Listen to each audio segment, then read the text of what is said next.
Иргэд энэ онд эрүүл мэндийн даатгалд сардаа 15,840 төгрөг, жилдээ 190 мянга 80 төгрөгийн шимтгэл төлөхөөр байна. За энэ нь нэг жилийн өмнөхтэй харьцуулахад 7,920 төгрөгөөр нэмэгдсэн үзүүлэлт юм. Харин энэ зураг эрүүл мэндийн даатгалын газраас өнгөрсөн оны эхний 3 сард эрүүл мэндийн даатгалын шимтгэл нэмэгдээгүйтэй холбон тайлбарласан байна. Эрүүл мэндийн үйлчилгээг сайжруулах зорилгоор эрүүл мэндийн даатгалын шимтгэлийг сүүлийн 7 жилийн хугацаанд 5 дахин нэмсэн. Гэвч иргэдийн хувьд эрүүл мэндийн даатгалаа тогтмол төлдөгч эрүүл мэндийн байгууллагаар үйлчлүүлэхдээ хөнгөлөлт үйлчилгээ авч чаддаггүй гэдгээ хэлж байна. Эрүүл мэндийн даатгал би 4 жил гарan төлж байгаа. Тэгээд ерөөсөө тэрний үр ашиг гэж ерөөс надад байхгүй л.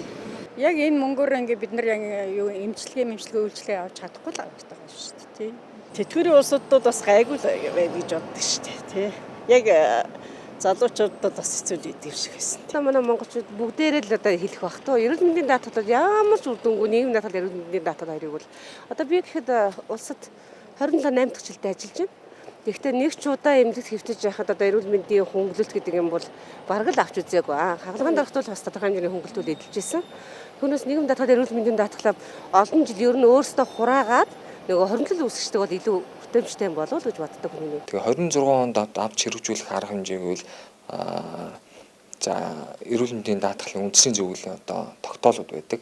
Одоо анхан болон лавлгаа шатлалын ийм одоо хэдэн төгрөг нэг хүн үзэхэд одоо үйлчлэгэнд хэдэн төгрөг гэх мэтчлэн тарифа бол шинжилгэхээр бол ажиллаж байна.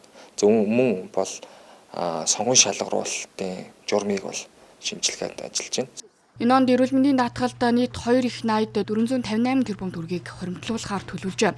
За үүнээс эмийн үний хөнгөлөлтөд 168 тэрбум төгрөг, эм хангамжийн байгууллагт 2.2 их 80 төгрөгийг тус төсөвлөд байна.